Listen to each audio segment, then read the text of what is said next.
ओम श्रीराम. सर्व श्रोत्यांना प्रेमपूर्वक नमस्कार. श्रोते हो, आपण स्वामी विद्यानंद यांच्या भावार्थ रामायण संक्षिप्त या ग्रंथाच्या आधारे निर्माण झालेला मला भावलेले भावार्थ रामायण अर्थात आत्मपरायण हा ग्रंथ आपण पाहत आहोत. आज युद्धकांडातील अध्याय 18वा, नील व रावणाचे युद्ध. ओम श्रीराम. श्रीरामांना वंदन करून लक्ष्मण वानर सेनेसह युद्धास निघतो. परंतु असे समजते की हनुमंत व रावणाचे युद्ध सुरू आहे. तेवढ्यात नील रावणाच्या समोर येतो. नीलास पाहून रावणाला राग येतो, कारण या नीलानेच प्रहस्ताचा वध केलेला होता. त्यानंतर मग नीलाचे व रावणाचे बराच वेळपर्यंत युद्ध सुरू असते. नील सूक्ष्म रूप धारण करतो. त्यामुळे तो नील कुठे आहे व काय करतोय हे रावणाला काहीच उमगेना. मग रावण अग्नी अस्त्राचा वापर करतो आणि असे हे युद्ध बराच वेळपर्यंत चालते. मग तिथे रणभूमीवर लक्ष्मण युद्धाकरिता उपस्थित होतो. आता आपण साधकाच्या दृष्टीने पाहू. साधकाच्या अंतरंगातील या युद्धभूमीवर आता ते दिव्यमन म्हणजेच लक्ष्मण आपल्या आत्मस्वरूप सद्गुरूंना म्हणजेच श्रीरामांना अभिवादन करून आपल्या सर्व मंडळींसह म्हणजेच वानर सेनेसह युद्धभूमीवर उपस्थित झाले आहे. परंतु या अंतरंगातील युद्धभूमीवर आता अशुद्ध अहंकार म्हणजेच रावण व चित्त म्हणजेच नील यांचे युद्ध सुरू झाले आहे. परंतु चित्त आपल्या चिंतनाने सूक्ष्म सूक्ष्म अशा अवस्थेत शिरते. त्यामुळे त्या अशुद्ध अहंकाराला त्या चित्ताचा ठाव ठिकाणाच कळत नाही. त्यामुळे तो अशुद्ध अहंकार गोंधळून जातो व मग अग्नितत्वाचा वापर करतो. आणि मग अशा प्रकारे मग पुढे त्या युद्धभूमीवर ते दिव्यमन त्या अशुद्ध अहंकाराशी युद्ध करण्याकरिता उपस्थित होते. आता आपण याचे थोडक्यात सार पाहण्याचा प्रयत्न करूया. इथे कथेमध्ये लक्ष्मण श्रीरामांना वंदन करून रावणासोबत युद्ध करण्यासाठी युद्धभूमीवर निघतो. परंतु असं समजतं की हनुमंत आणि रावणाचं युद्ध सुरू आहे. परंतु तेवढ्यात असं होतं की नील हा रावणाच्या समोर येतो आणि नीलाला पाहून रावणाला खूप राग येतो, कारण नीलानेच आत्ता पाठीमागे प्रहस्ताचा वध केलेला असतो. त्यामुळे मग तिथे नील आणि रावणाचं युद्ध सुरू होतं. त्यांचं युद्ध खूप वेळ चाललेलं असतं. परंतु होतं असं की नील सूक्ष्मरूप धारण करतो. त्यामुळे रावणाला तो नील कुठेच दिसेना आणि नीलाचं नेमकं काय चालले त्याचा ठाव ठिकाणच कळेना. त्यामुळे रावण गोंधळून जातो आणि अशा प्रकारे हे युद्ध बराच वेळ चाललेलं असतं. त्यानंतर रावण मग विचार करतो की याने सूक्ष्मरूप धारण केले, मग आपण काय केलं पाहिजे. मग अग्नी अस्त्र वापरतो. म्हणजे अग्नी अस्त्र पृथ्वीपासून सगळ्यांना जाळून टाकेल. मग तो जरी किती सूक्ष्म झालेला असला तरी जाळेल, या आशयाने रावण अग्न्यास्त्राचा वापर करतो. आणि हे असं युद्ध बराच वेळ चालल्यानंतर मग लक्ष्मण रावणाच्या समोर युद्धासाठी उपस्थित होतो. आता ही झाली कथा. आता हेच साधकाच्या दृष्टीने कसं असेल तर साधकाच्या दृष्टीने असं की साधकाचं दिव्य मन आपल्या आत्मस्वरूप सद्गुरूंची आज्ञा घेऊन अंतरंगातील त्या युद्धभूमीवर त्या अशुद्ध अहंकाराशी युद्ध करण्यासाठी निघालेला आहे. परंतु त्याच्या अगोदरच त्या अशुद्ध अहंकाराचं आणि चित्ताचं युद्ध सुरू असतं. आता हा मुद्दा अतिशय महत्त्वाचा आहे. खरं युद्ध चित्ताचं आणि अशुद्ध अहंकाराचं असतं. मनाचं आणि अशुद्ध अहंकाराचं सुद्धा युद्ध असतं.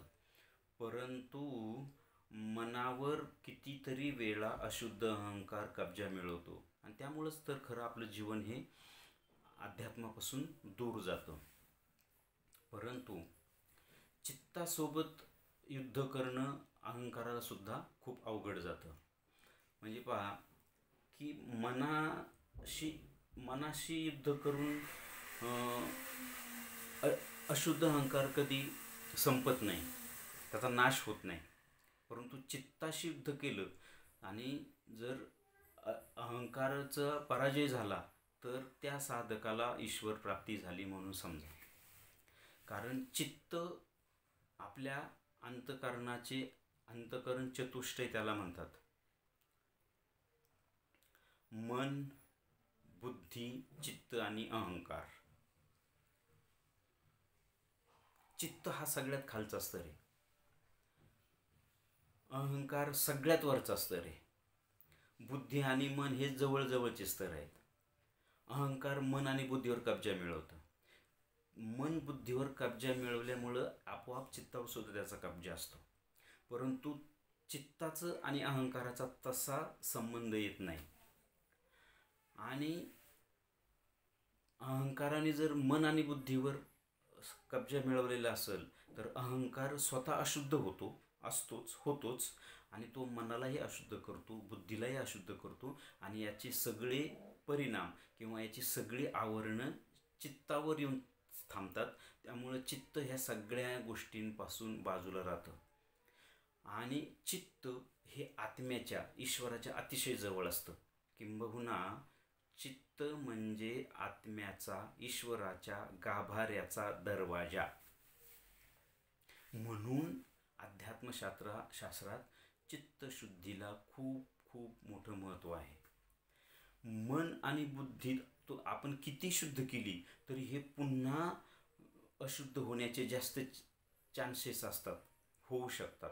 मात्र चित्त एकदा का शुद्ध झालं तर ते परत अशुद्ध होत नाही. कारण चित्त जसं शुद्ध होत जाईल तसा आपण किंवा साधक ईश्वराच्या जवळ जातो आणि चित्त पूर्ण शुद्ध झालं की आपल्याला आत्मसाक्षात्कार होतो, ईश्वराचा साक्षात्कार होतो. त्यामुळे चित्ताला खूप इथे महत्त्व आहे. आता इथे कथेमध्ये रावण आणि नीलाचं युद्ध सुरू आहे. आपण रावणाला अशुद्ध अहंकार म्हटले, नीलाला चित्त म्हटले. साधकाच्या दृष्टीने अशुद्ध अहंकाराचं आणि चित्ताचं युद्ध सुरू आहे. परंतु चित्त काय करतं, आपल्या चिंतनाने सूक्ष्म अशा स्तरावर निघून जातं. अशुद्ध अहंकार तिथे जाऊ शकत नाही. म्हणून अध्यात्मात आपण म्हटले बघा, मनन आणि चिंतन म्हणजे आपण एखाद्या आध्यात्मिक तत्वाचं, भक्तीचं, ईश्वराचं, आत्म्याचं, मंत्राचं, जपाचं, पूजेचं मनन करायचं आणि मनन केल्यानंतर चिंतन करायचं. मननापेक्षा चिंतनाला जास्त महत्त्व आहे. मनन होऊन आपण बाजूला झालो की प्रापंचिक मायेचा, संसाराचा पगडा लगेच मनावर बसतो. मात्र त्याच भक्तीचं, त्याच ज्ञानाचं, त्याच आध्यात्मिक तत्वांचं चिंतन झालं ना तर ते कधीही पुसलं जात नाही. त्या चिंतनाने मन पण शुद्ध होतं, प्राण शुद्ध होतो, बुद्धी शुद्ध होते, अहंकार सुद्धा शुद्ध होतो. म्हणून चिंतनाला जास्त महत्त्व आहे. आपण हे शब्द सहज बोलून जातो, मनन चिंतन करावे. पण मनन केल्याशिवाय चिंतन होत नाही. कारण एखादा विचार, आध्यात्मिक विचार आपण सारखा घोळत राहिलो किंवा आपण आपल्याकडे अध्यात्मामध्ये जप करायला सतत किंवा नामस्मरण, सतत आपल्याला नामस्मरण करायला सांगतात का?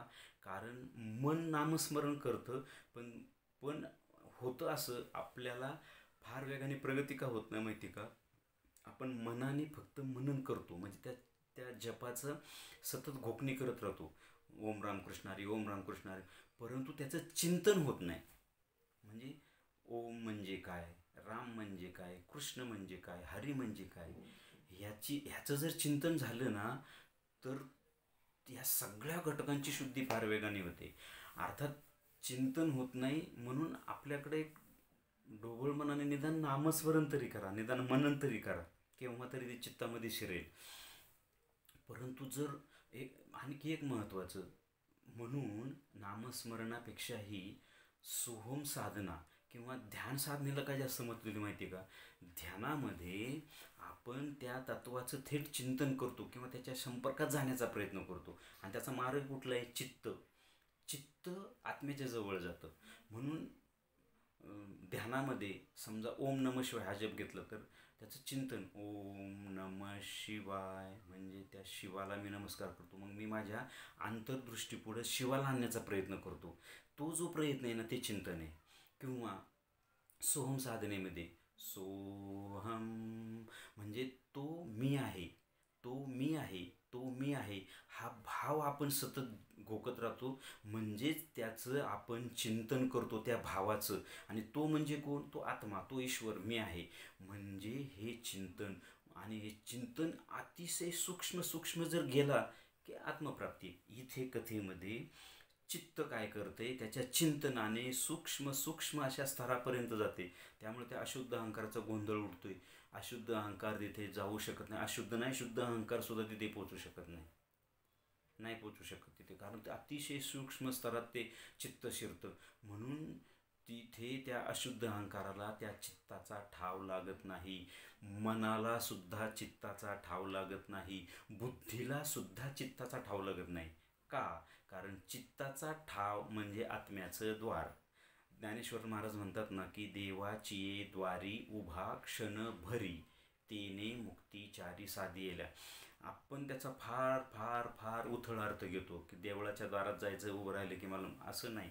त्यांनी एकतर देवळाचं द्वार म्हटलंच नाही, त्यांनी म्हटले देवाचं द्वार. देवाचं द्वार म्हणजे चित्त. चित्त, चित्ताने तिथं जायचं, चित्तात शिरायचं. आणि चित्तात शिरायचं म्हणजे भ्रूमध्यात शिरायचं किंवा हृदयाच्या खूप खूप खूप खूप खोल आतमध्ये शिरायचं. चित्त हे उथळ नाही, चित्त हे बाहेर नाही. मन तरी उथळ आहे, मन हे बाहेर आहे. बुद्धी उथळ आहे, बुद्धीसुद्धा बाहेर आहे. बाहेर म्हणजे याच्या बाहेर नाहीच, परंतु वरवर आहे. परंतु चित्ताचा स्तर खूप खोल खोल आहे.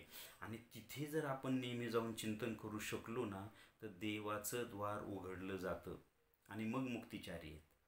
उभा म्हणजे उभा याचा अर्थ, आता देहाने कसा उभा राहणार हो? देहाने देवळाच्या दारात उभा राहील, परंतु अंतरंगातलं जे देवाचा गाभारा आहे, त्याचं जे दार आहे, तिथं देहाने कसे उभं राहता येईल? मग तिथे कशाने उभं राहायचे?